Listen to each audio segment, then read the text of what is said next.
Welcome to our channel Brain Capsule. आज की इस वीडियो में हम कवर करने वाले हैं सेक्शन 300 के exceptions, illustrations, K M. Nanavati case, Daki Singh case और पुणे फातिमा केस। चलिए शुरू करते हैं।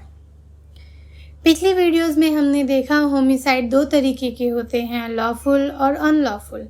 एक्सक्यूज और जस्टिफाइड दोनों ही लॉफुल होमिसाइड हैं जिनके लिए कोई पनिशमेंट प्रिस्क्राइब नहीं की गई है। मर्डर और कल्पेबल होमिसाइड दोनों ही अनलॉफुल होमिसाइड का पार्ट हैं, दोनों ही एक पनिशेबल ऑफेंस हैं। अगर हम बात करें मर्डर की तो उसे सेक्शन 300 में मेंशन किया गया है। कल्पेबल होमिसाइड को सेक्शन 299 में मेंशन किया गया है, लेकिन जब हम सेक्शन 300 में मेंशन किए गए एक्सेप्शंस की बात करते हैं तो वो culpable homicide not amounting to murder की कैटेगरी में आ जाता है। मर्डर या कल्पेबल होमिसाइड में फ़र्क समझने के लिए सबसे पहले होमिसाइड यानी कि डेथ होना बहुत ज़रूरी है। उसके बाद ही हम ये डिसाइड कर पाएंगे कि एक्ट कल्पेबल होमिसाइड था या मर्डर। यानी कि अगर इंटेंशन और नॉलेज की डिग्री कम थी तो वो कल्पेबल होमिसाइड होगा और इंटेंशन और नॉलेज की डिग्री ज़्यादा थी तो वो मर्डर होगा। अगर मर्डर प्रूफ हो भी जाता है तो एक्यूज के पास ये ऑप्शन होता है कि वो ये प्रूफ करे कि उसका केस एक्सेप्शंस में कवर हो रहा है, तो वो केस सेक्शन 300 मर्डर से कल्पेबल होमिसाइड में कन्वर्ट हो जाएगा। सेक्शन 300 में मेंशन किए गए एक्सेप्शन स्पेशल एक्सेप्शन हैं। अगर इन्हें हम जनरल एक्सेप्शन जो कि सेक्शन 76 से 106 में मेंशन किए गए हैं से कंपेयर करें तो हम देखेंगे कि जनरल एक्सेप्शन रॉन्ग डूअर यानी कि जिसने वो काम किया है, जिसने वो एक्ट किया है, उसको पूरी तरह से डिस्चार्ज कर दिया जाता है, उस पर आगे कोई केस नहीं चलता। लेकिन जब हम बात करें स्पेशल एक्सेप्शन की तो ये एज अ मिटिगेटिंग फैक्टर काम करता है, जो कि ग्रेविटी को कम कर रहा है या हम यूँ कहें मर्डर को कल्पेबल होमिसाइड में कन्वर्ट कर रहा है। सबसे पहले हम देखते हैं एक्सेप्शन 1 जो कि हमें बताता है ग्रेव एंड सडन प्रोवोकेशन के बारे में। When culpable homicide is not murder, यानी कि कल्पेबल होमिसाइड मर्डर का नहीं है। Culpable homicide is not murder if the offender was deprived of the power of self-control by grave and sudden provocation. जो offender है वो अपना आपा खो बैठा है जिसका कारण है ग्रेव और सडन प्रोवोकेशन। पर्सन ए की वजह से पर्सन बी प्रोवोक हो गया है, जो कि बहुत ही सीरियस नेचर का और बहुत ही क्विक प्रोवोकेशन था और बी ने ए की जान ले ली। पर्सन बी अपने सोचने समझने की शक्ति खो बैठा है और इस सिचुएशन में अगर वो गलती से, क्योंकि यहाँ कोई प्री प्लानिंग नहीं की है, कोई प्री मेडिटेशन नहीं है, कोई इलविल नहीं है, तो यहाँ ये एक्ट बिना किसी प्री प्लानिंग के हुआ है। पर्सन बी ने एक ही जान ले ली, वो एक गलती या एक एक्सीडेंट जिसे हम कह सकते हैं। इस वजह से अगर ये एक्सेप्शन को हम अप्लाई करते हैं तो ये मर्डर से culpable homicide not amounting to murder में कन्वर्ट हो जाएगा। एक्सेप्शन 1 में 3 प्रोवाइजो मेंशन किए गए हैं, जिसमें पहला है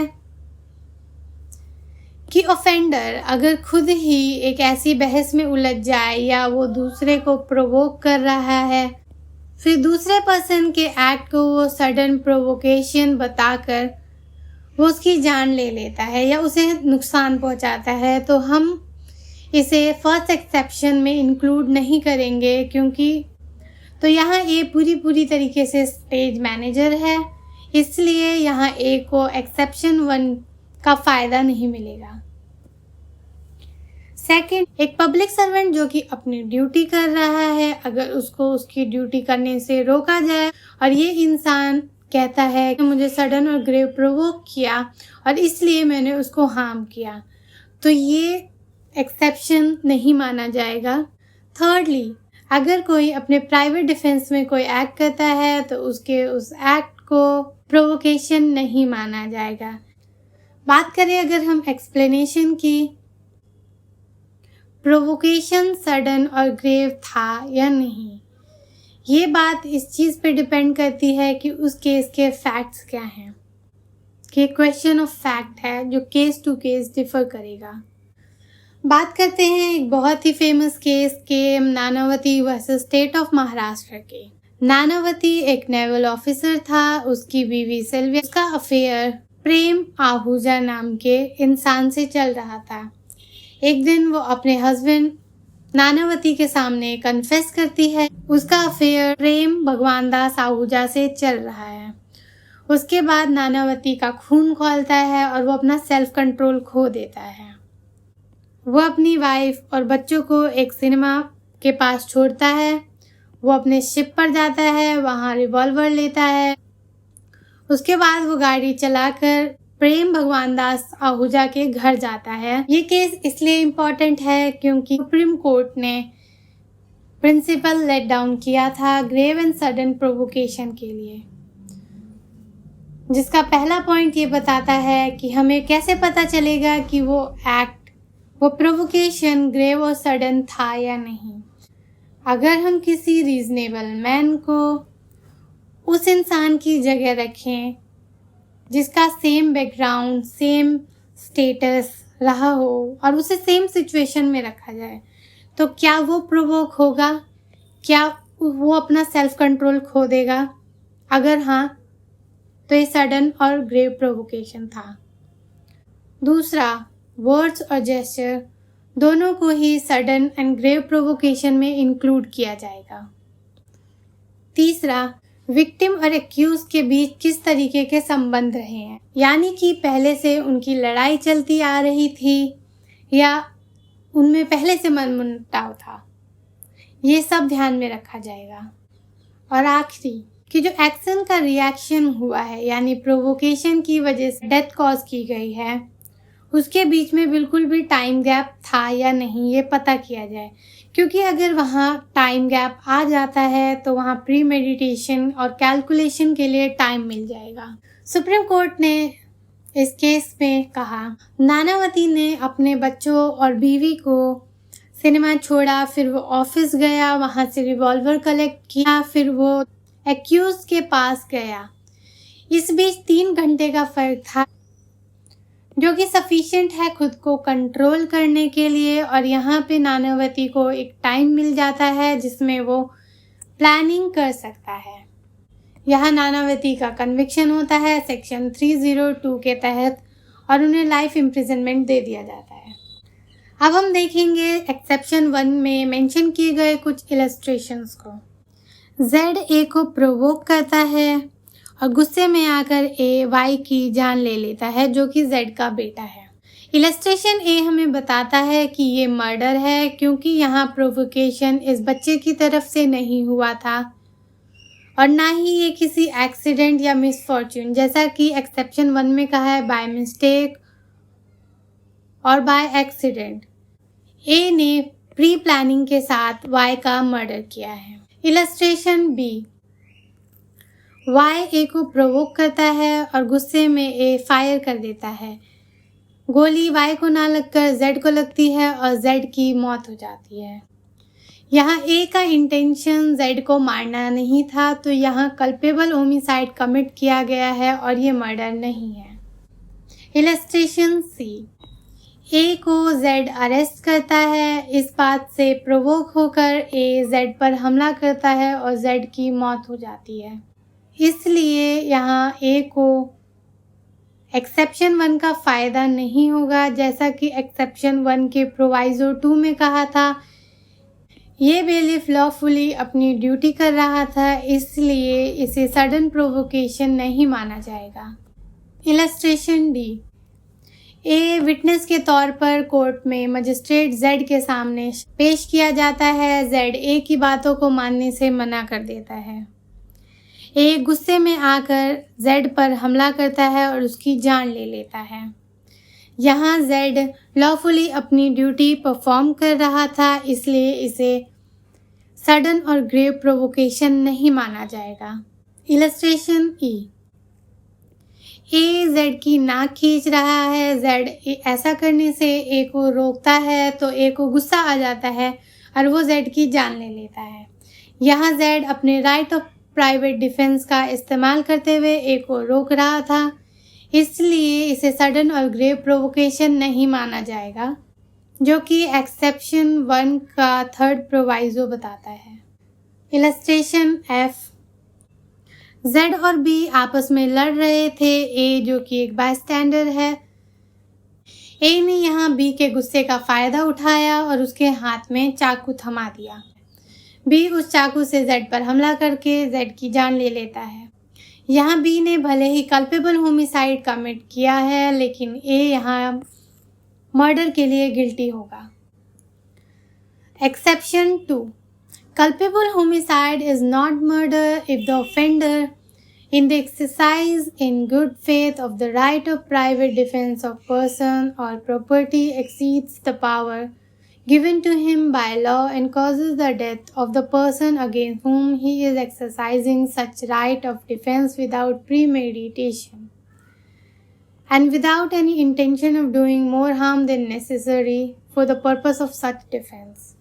एक्सेप्शन 2 अप्लाई होगा जब एक इंसान right of private defence use कर रहा है इन गुड फेथ और वो उस राइट को एक्सीड कर जाता है, यानी कि वो ज़रूरत से ज़्यादा सामने वाले को हार्म पहुंचा देता है। यहाँ कोई प्रीमेडिटेशन नहीं था, कोई प्री प्लानिंग नहीं थी।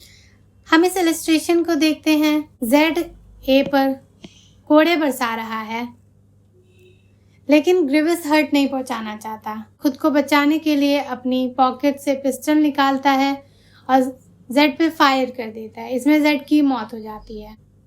यहाँ ए ने गुड फेथ में फायर किया है, उस पर मर्डर नहीं कल्पेबल होमिसाइड के चार्जेस चलेंगे। Exception 3। Culpable homicide is not murder if the offender, being a public servant or aiding a public servant acting for the advancement of public justice, exceeds the power given to him by law and causes death by doing an act which he in good faith believes to be lawful and necessary for the due discharge of his duty as such servant and without ill will towards the person whose death is caused. अगर एक public servant अपनी duty निभा रहा है और वो उस duty में उसको दी गई पावर से बाहर चला जाता है, मतलब कि वो दी गई पावर से ज़्यादा परफॉर्म कर देता है, लेकिन वो ऐसा गुड फेथ में करता है, तो वो इस एक्सेप्शन में कवर होगा। लेकिन इसके लिए सबसे इम्पॉर्टेंट चीज़ ये भी है कि उसका विक्टिम के प्रति कोई इलविल नहीं होनी चाहिए, तब इस एक्सेप्शन का फ़ायदा होगा। दाकी सिंह वर्सेस स्टेट। इस केस में एक कांस्टेबल चोर को पकड़ता है, अरेस्ट करता है और उसे ट्रेन से ले जा रहा होता है। चोर चलती ट्रेन से कूदकर भागने लगता है। जब सिचुएशन हाथ से निकलती है तो पुलिस गन से फायर कर देती है। वो गोली चोर को ना लग करके फायरमैन को लग जाती है और उसकी मौत हो जाती है, लेकिन उसने ऐसा गुड फेथ में किया। यह सेक्शन इस केस में कवर किया गया है। Exception 4। Culpable homicide is not murder if it is committed without premeditation in a sudden fight, in the heat of passion, upon a sudden quarrel, and without the offender having taken undue advantage or acted in a quarrel or unusual manner. दोनों आपस में लड़ रहे हैं, इसी बीच में offender को गुस्सा आता है और वो गुस्से में इसकी जान ले लेता है। जब हम एक्सेप्शन 4 की बात करेंगे तो किसने प्रोवोक किया, किसने पहले असॉल्ट किया, किसने पहले मारा, ये मैटर नहीं करता है। ये दोनों ही इक्वली लायबल होंगे। अगर हम एक्सेप्शन 4 को एक्सेप्शन 1 से कंपेयर करें तो दोनों में ही प्री मेडिटेशन नहीं था, यानी कोई प्री प्लानिंग नहीं थी। एक्सेप्शन 1 में इंसान अपना आपा खो बैठता है, यानी सेल्फ कंट्रोल खो देता है, लेकिन यहाँ हीट ऑफ पैशन की बात हो रही है, गुस्से में वो आकर हमला कर देता है। अगर बात करें हम वर्ड फाइट की, तो फाइट आईपीसी में डिफाइन नहीं किया गया है। हम सडन फाइट से ये समझ सकते हैं कि अचानक से दो लोग आपस में बहस करते करते लड़ने लग गए और उसके बाद बात मारपीट पर आ गई और जिनमें एक की मौत हो गई। तो इसमें किसी भी एक पार्टी को ज़्यादा जिम्मेदार नहीं समझा जाएगा। Exception 5, culpable homicide is not murder when the person whose death is caused, being above the age of 18 years, suffers death or takes the risk of death with his own consent. एक इंसान जिसकी उम्र 18 वर्ष से ज़्यादा है, वो अपनी जान देना चाह रहा है या वो रिस्क लेने को तैयार है और उसके लिए वो कंसेंट देता है, तो वो इस एक्सेप्शन में कवर होगा। मान लेते हैं ये दो दोस्त हैं जिसमें से एक का एक्सीडेंट हो गया है और इस इंसान से वो दर्द बर्दाश्त नहीं हो रहा है। ये अपने दोस्त को कहता है कि प्लीज़ मुझे मार दो, यानी पर्सन ए कंसेंट दे रहा है कि उसकी जान ले ली जाए और ये इंसान 18 साल से ऊपर का है। तो उसका फ्रेंड उसे गोली मार देता है और उसकी मौत हो जाती है। तो यहाँ उसके फ्रेंड पर मर्डर के चार्जेस नहीं लगेंगे क्योंकि पर्सन ए ने इस चीज़ के लिए खुद कंसेंट दिया था। इस इलस्ट्रेशन को समझते हैं। ए ने जेड को उकसाया कि वो सुसाइड कमिट कर ले और उसके बाद जेड ने ऐसा ही किया। यहाँ जेड की उम्र 18 साल से कम थी, वो कंसेंट देने के लिए केपेबल नहीं था। यहाँ ए पर मर्डर के लिए उकसाने के चार्जेस लगेंगे। बात करेंगे हम पुणे फातिमा केस की। है एक स्नेक चार्मर ए, वो दर्शकों को यकीन दिलाता है कि उसके पास जादू है, वो जादू से सांप के कांटे को ठीक कर सकता है। बी उसकी बातों पर भरोसा कर लेता है, ए को अलाउ करता है कि वो सांप से उसे कटवा दे। उसके बाद बी की मौत हो जाती है। कोर्ट ने कहा कि बी ने ये मानकर कंसेंट दिया था कि स्नेक चार्मर उसे बचा लेगा। उसका कंसेंट जो था वो मिसकॉन्सेप्शन और मिस रिप्रेजेंटेशन की वजह से दिया, इसलिए स्नेक चार्मर को सेक्शन 300 के एक्सेप्शन 5 का फ़ायदा नहीं मिलेगा और इस पर मर्डर चार्जेस ही लगेंगे। Thanks for watching.